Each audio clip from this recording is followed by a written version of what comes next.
Hi there, everyone. My name is Sean Cotter, and I am the executive director for Wicked Queer. And I'm sitting down with the filmmakers from PS Burn This Letter, Please. Craig Olson, who's the producer, Jennifer Texera, and Michael Seligman, who are the directors. So glad to have you guys here. Welcome.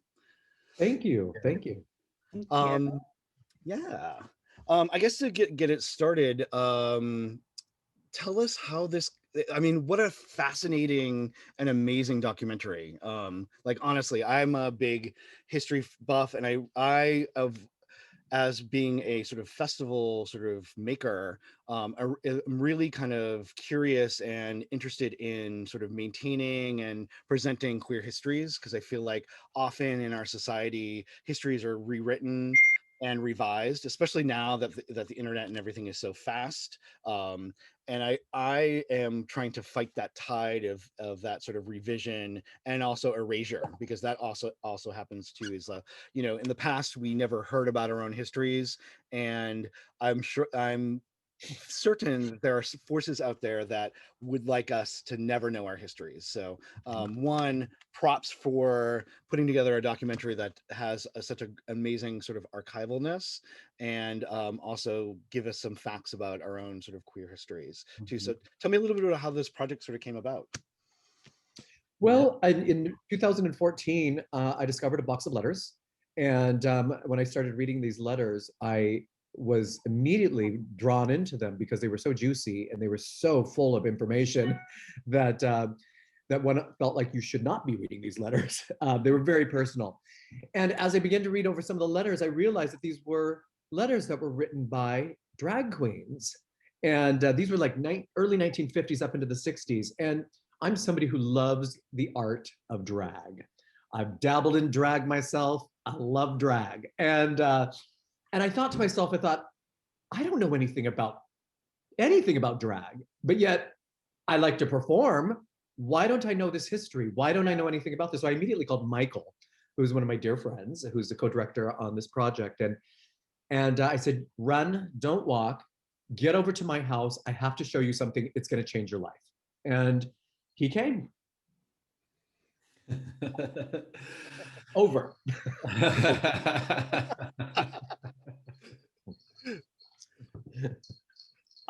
Yeah, so just to continue the story then, I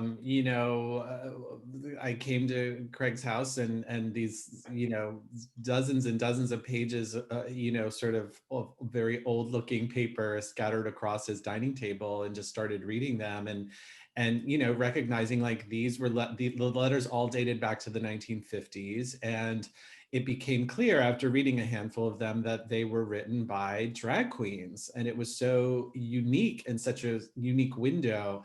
And just to like circle back to what you said initially, history is written by the people in power, and for many, many decades and centuries even, queer people were not the people in power, and so our histories were either minimized, marginalized, or completely destroyed and erased. And what that does is it creates like a sense of disempowerment, when you don't have any sense of like your own history or where you come from. So to find these letters was just such a, oh my God moment. And, just started really trying to figure out what to do with them, calling archives, calling queer archives, and, sort of innocently asking, hey, so I have this box of letters written by drag queens in New York City in the 1950s. I'm just wondering what other letters and photographs you might have written by drag queens in New York City in the 1950s so I can do some more research. And the people on the phone are just like,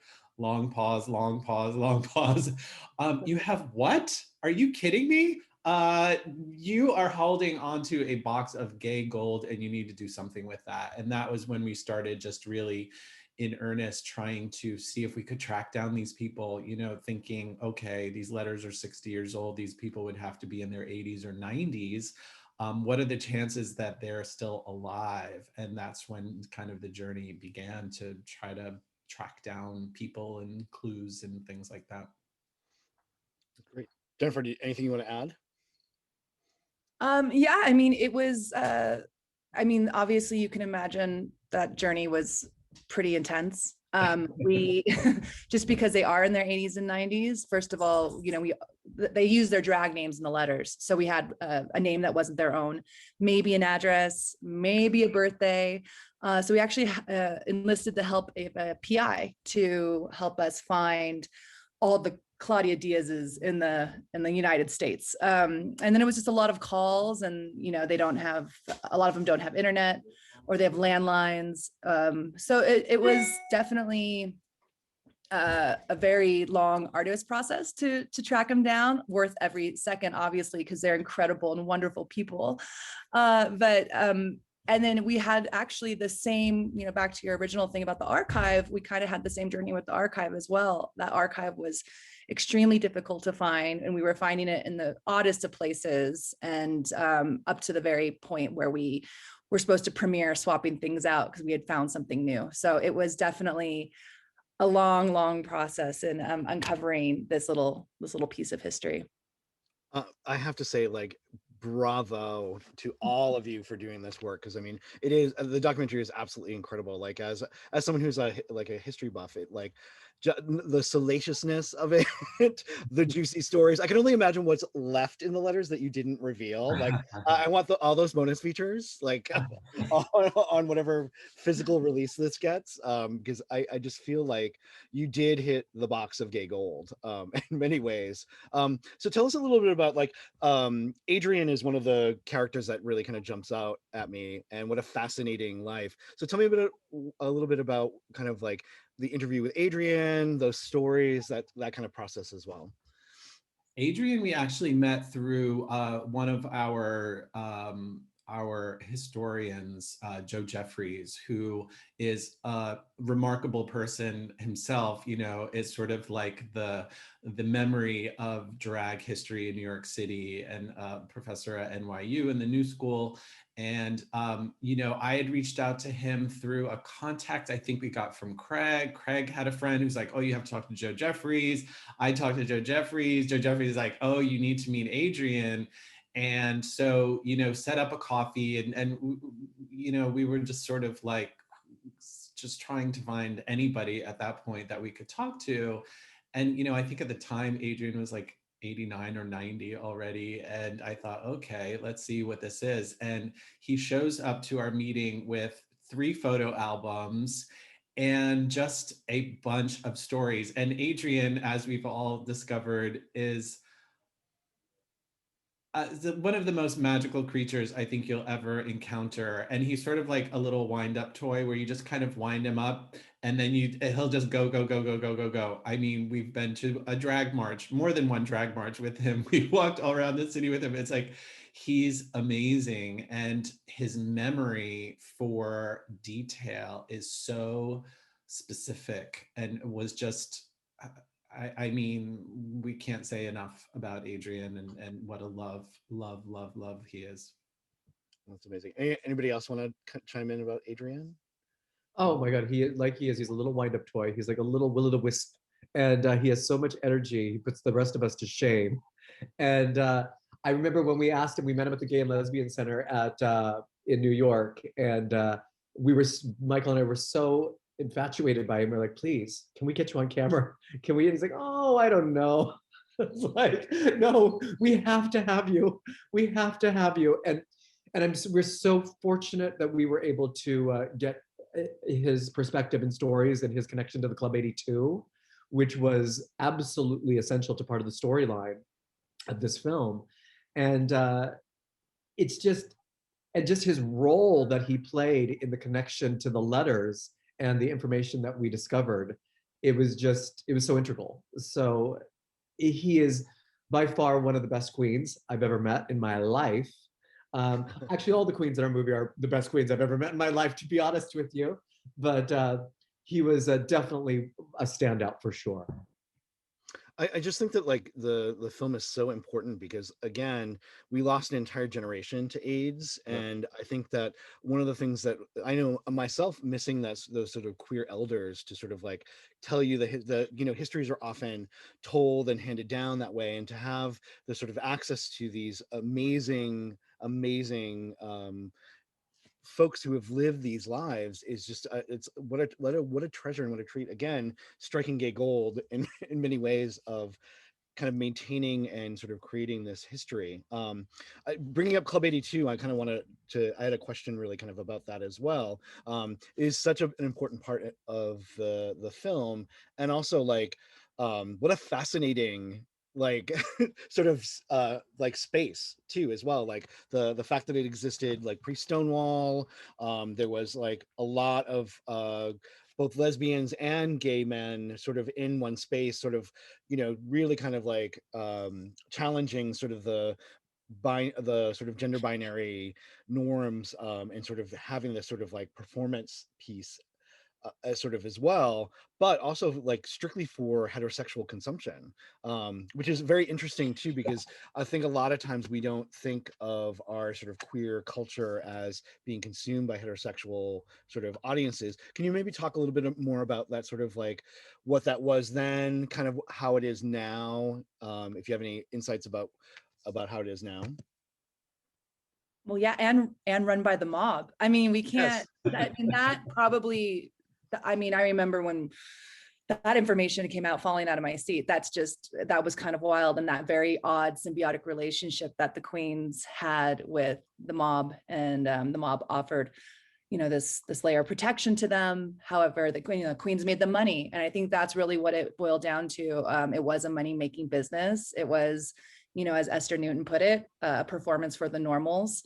You know, I think that you know, it was an art form then, and it's an art form now. So I think that you know that does appeal to the masses. I think people can, you know, anyone can sit there and look at the, you know, this obvious success of RuPaul's Drag Race right now. I mean, we asked all of our queens if they ever thought that they would ever see this day, and all of them and unanimously said no way, that they never thought they would see. Sorry about that they would never thought they would ever see drag queens on television. But yeah, it was, the Club 82 was just, I mean, as Craig mentioned, it became such a huge part of our stories. All of our queens had a connection to the club. They had either attended it, gone there, or worked there. So, you know, we knew really quickly that was going to be a really big through line. And more important, I mean, not more importantly, but what made that so cool is, as you mentioned, it was a place for not only, you know, drag queens, gay men, gay women, but it was run by this mob boss woman, a female woman that Michael did an incredible podcast on called Mob Queens, Nice. which was so amazing, who was also bisexual herself and had this incredible, wonderful life. So there was just so much history in there. And as you know, in the film, that same mob queen helped one of our queens transition in 1961. So Yeah, I know that was such a fascinating story, because you know, again, hearing about elders, we don't ever really hear about the trans narrative like pre-Stonewall very often. I'm like, those stories are so rare, and to have that sort of like that sort of insight and those stories and her journey in transition, and sort of the you know, it still speaks to sort of the modern sort of trans experience, about the sort of the you know, slight reticence about sort of undergoing surgery and hormones, and the sort of that sort of like cosmetic sort of transition that really happens, but also knowing the necessity of how that sort of body modification kind of really helps the sort of the mental transition as well. So and what a wonderful sort of character Terry is as well. she's incredible. She's so incredible. And it was really, I mean, another part of this film that was really interesting is, you know, we were obviously so excited to talk to all of our queens, but it was a long courting process. You know, Terry had never told her story, let alone on film. And same with a lot of our queens, you know, up to the very end, they were still very nervous. You know, we showed up with camera gear, but we wouldn't shoot until, you know, everyone was very comfortable. And in some cases, it took over a year to convince them to be part of the film. So it's not lost on us how lucky we are to have, you know, pulled it off and gotten their histories in the film. Yeah, you see, Okay. you have like one shot to tell the right story, and by telling the right story, you open the doors for other queer stories, and we're hoping that with this movie that we were able to achieve that as well, is to be able to open the door for other content and realize that there is other content out there, and our history is so very important. Like you said earlier, I mean, just to understand our history is so important.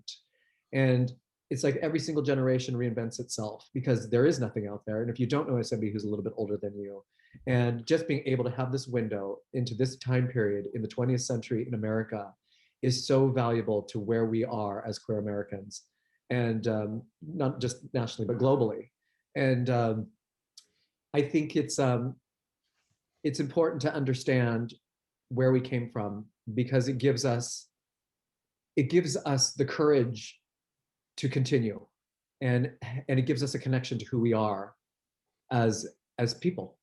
And so that's one of the biggest goals of this movie, as well as just educational, and also having people understand these beautiful stories of these people. But it's also just it's an opening to understanding our own history and our own future. Yeah, and I feel like if we're not learning our histories, or sort of being influenced by our histories, we're doomed to repeat those same mistakes Exactly. over and over again, which time and time is told.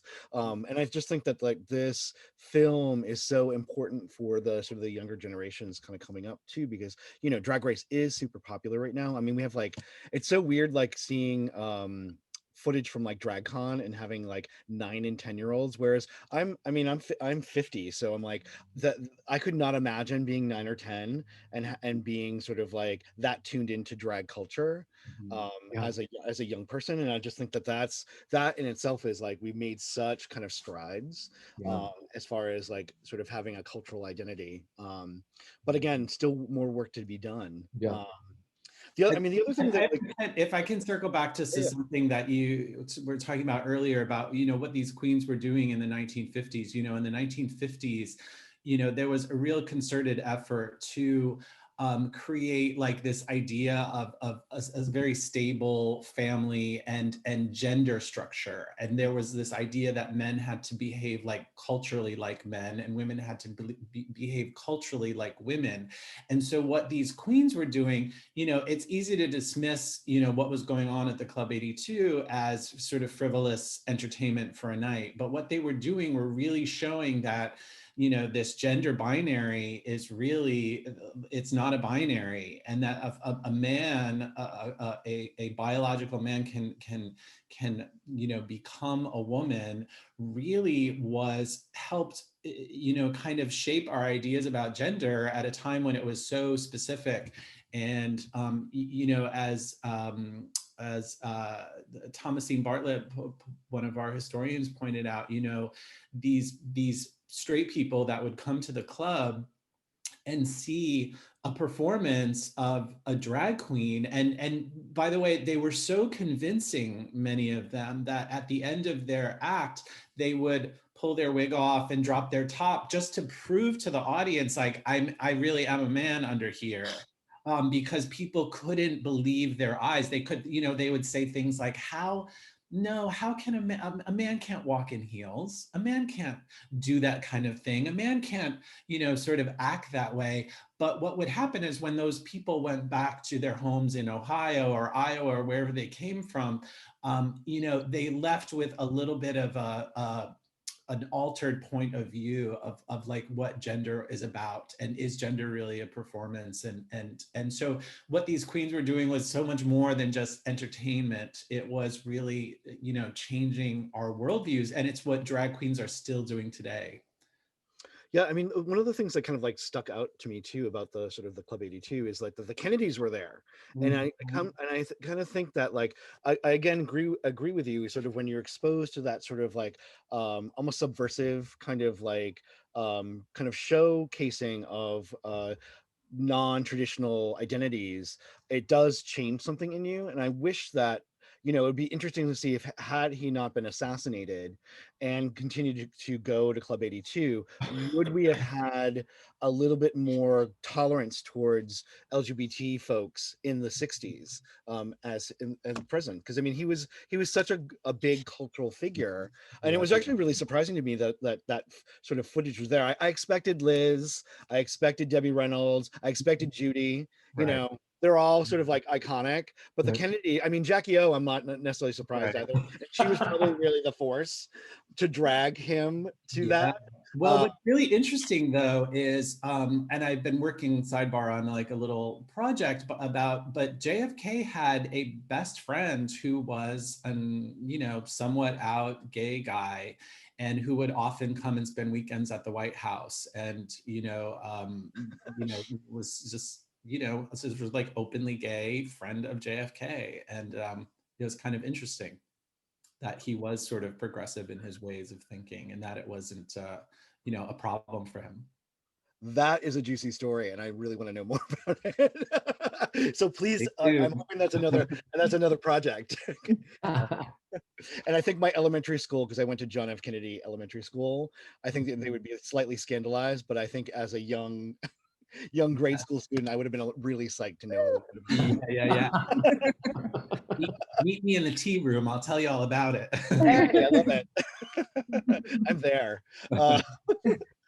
The other, I guess the sort of the other thing that was really kind of amazing is just the amount, all the photographs were so, like, I mean, they're so far-reaching as far as that. Tell me what the sort of process was of sort of creating that, because the box of letters is one thing, but then all of these photographs were sort of another. I'm sure another sort of like investigative journey.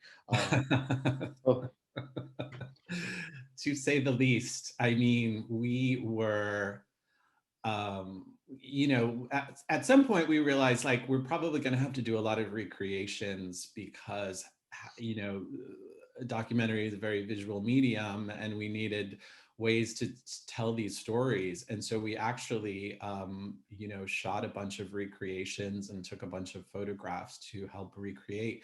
But then little by little, finding something on Instagram, somebody posts something on Instagram, and that leads down a rabbit hole. And then, seeing, Craig saw a clip in another documentary, and that led down another rabbit hole. And so it really was like this entire time finding these, a photograph here, a little bit of a film strip there, and putting it all together.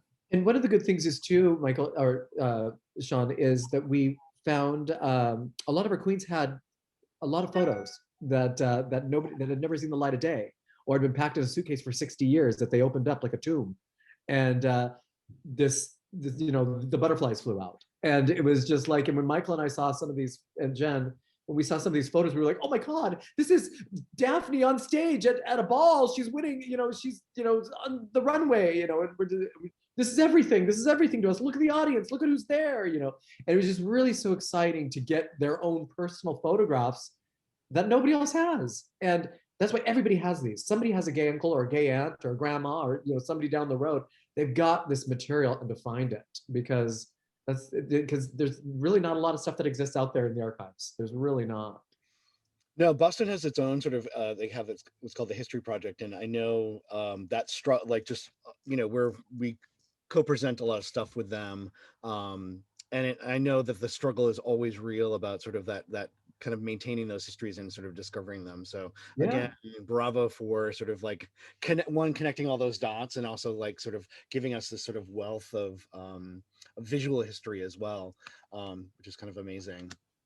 I guess sort of my next question is, I really appreciate the sort of the point of view of talking about ball culture, because that's something that's very prevalent right now. The whole ballroom scene is sort of like kind of in the sort of cultural focus with things like Legendary and the sort of the new remaster of Paris is Burning, and also the sort of the finally seeing the light of the day of the movie The Queen.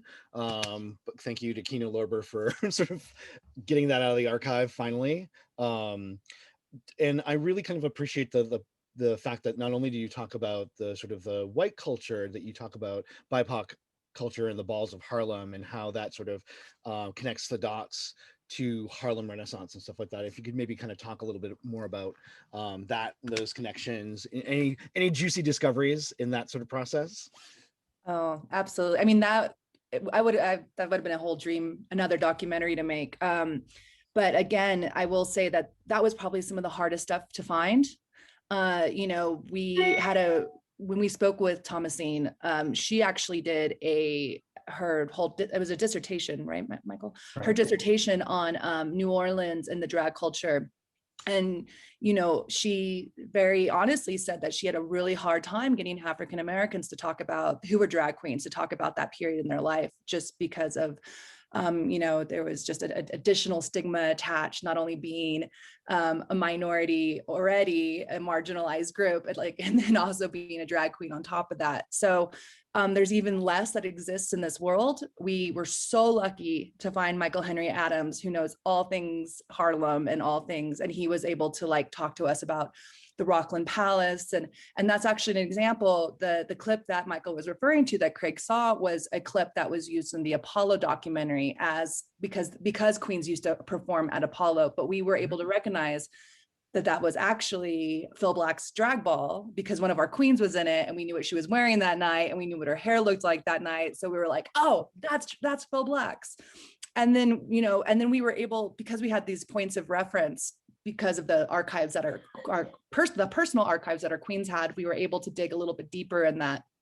And what an amazing, rich LGBTQ history in the Harlem and in that time. It's just, it could, and so little has been done on it. So yes, we feel like we did a ton of research and still barely scratched the surface. But that's like how I feel is like I'm like, there's so much gold. So listen out there, people of cultural interesting with deep pockets, fund these projects. Fund that project, because that project. Yeah. Yes, we'd love to do it. Give us money. Oh my gosh.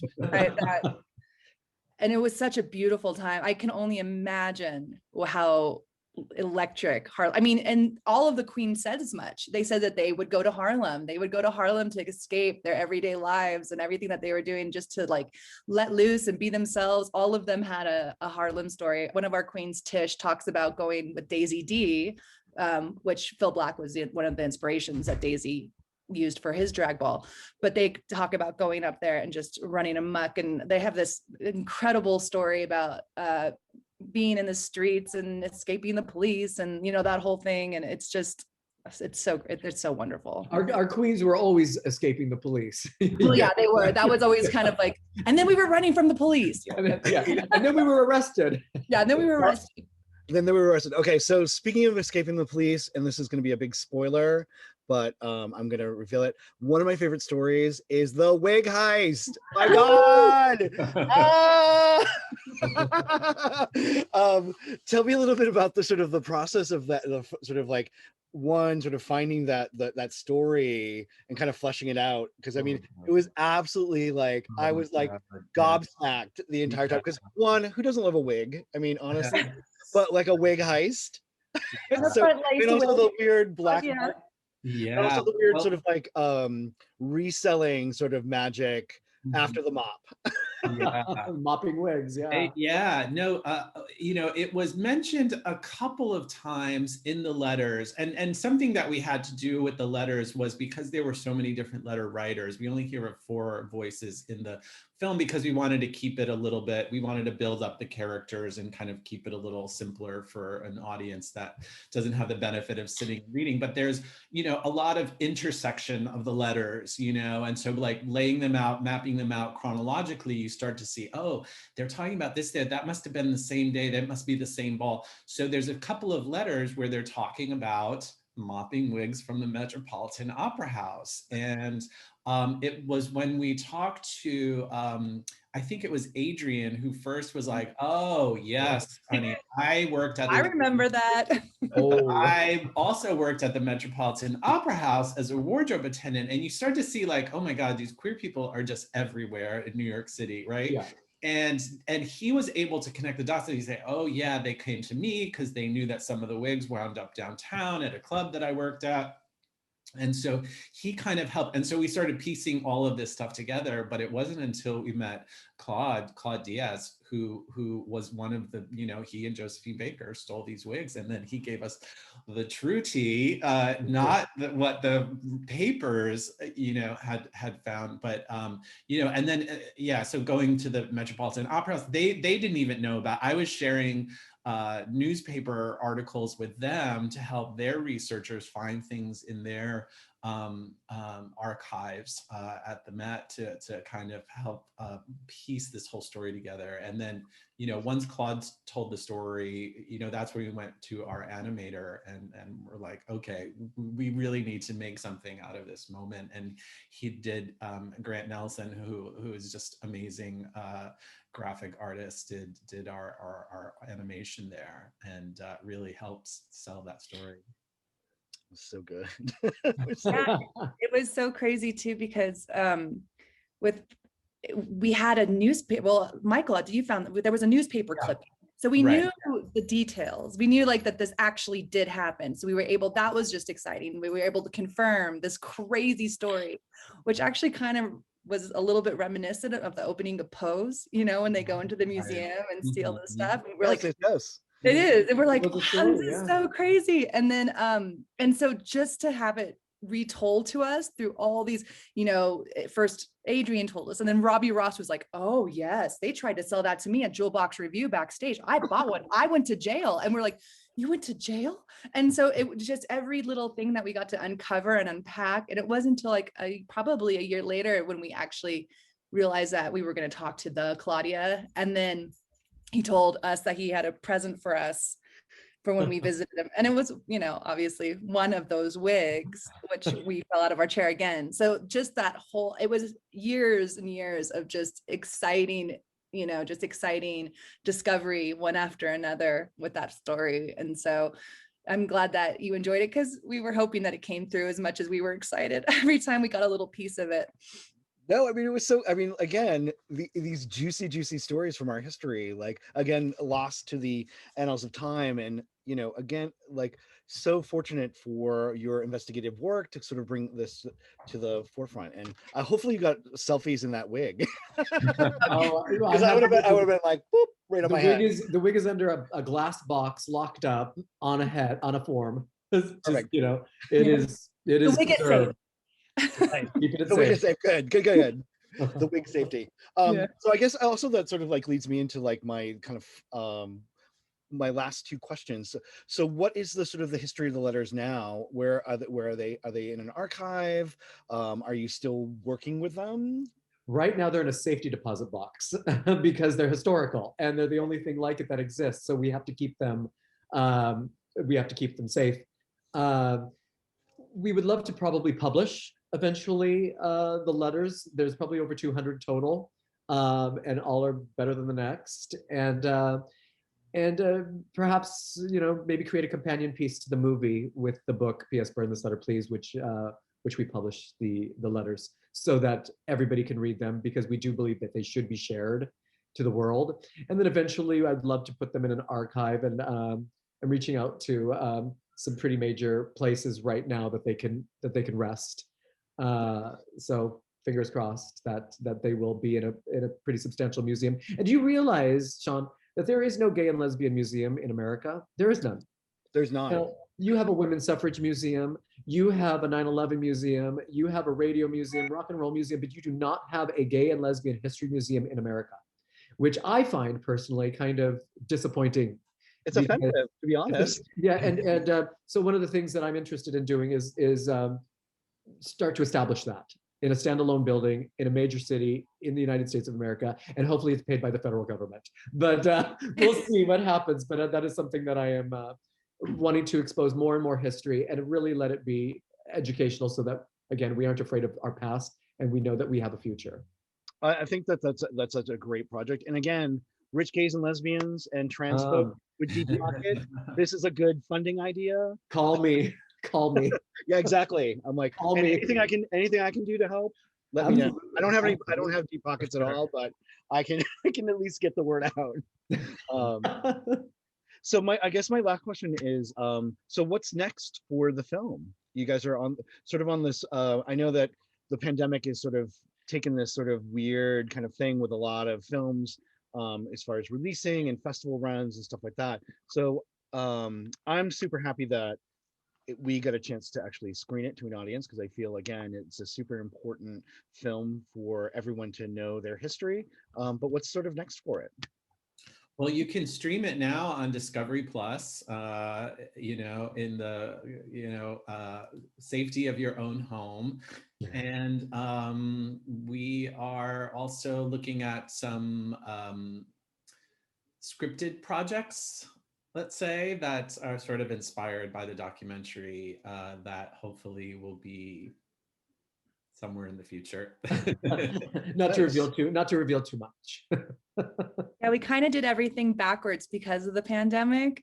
We were scheduled to release, obviously, last year at Tribeca 2020, right when the pandemic started. So, and that was going to be our big New York, you know, a lot of our queens are in New York, and I mean, we were really, really excited about that. And obviously that was put on hold. So we were pretty lucky to strike a deal with Discovery, because that's just not, they're very, you know, they're mainstream, and to be on a platform, the platform's been very successful. And being in doc as long as I've been in doc, I think it's very special to have a bunch of eyes that we weren't expecting on this. And we've had so much, and eyes that, you know, we weren't expecting to have. And we've gotten so much support, and now we're kind of, again, opposite. We're doing our festival run now, and so and thank you for having us. You know, we've heard great things about the festival, and we're excited to be a part of it. And so, and then we just we'll make it through our festival run, and then, like the boys said, we have some stuff coming up, little derivative projects, and hopefully big derivative projects that like a museum. So we'll see. Why not? Why not? That's not too much. Not too much. So we'll see where We can do it. where it all Do it. heads. But We can do anything. yeah, it's pretty exciting when, you know, we made the decision pretty early on that we were just going to focus, well, because it could have been, the film could have been a very long film, but there was nothing on this decade. So I want the Ken Burns supercut. Like yeah, right. The 40 episode like sort of miniseries of it. We could do it. I feel like, got a lot of like footage. honestly, just talking to you, I'm like, where is that? I'm like, Yeah, no, seriously. Discovery Plus, get on it. I know, right?